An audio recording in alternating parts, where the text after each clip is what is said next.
සමහර ළමයි හිතනවානේ මම කොහොම හරි මෙතෙන්ට යනවා. කොහොම හරි කියන එක පැත්තකින් තියන්නේ. මම කොහොම හරි ගිහපු කවුරුත් නැහැ.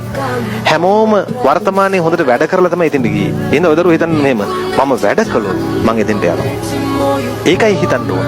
අපේ ළමයින්ට පැටලෙන තැන් කොහොම හරි යනවා නෙමෙයි. එහෙම යන්න බෑ. එහෙම කොහොමද යන්නේ?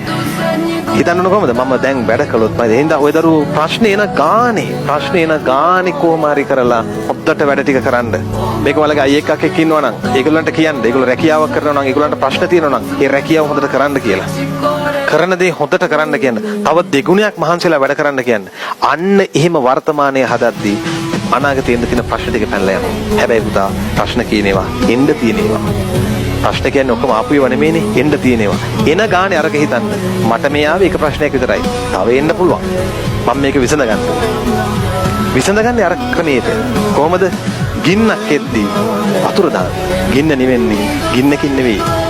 කවුරු හරි ඔය දරුවන්ට ඊර්ෂ්‍යාකම් කරනවා නම් ඔයාලා එයාගේ දියුණුව පතන්න. එතනින්ම ප්‍රශ්න ඉවරයි.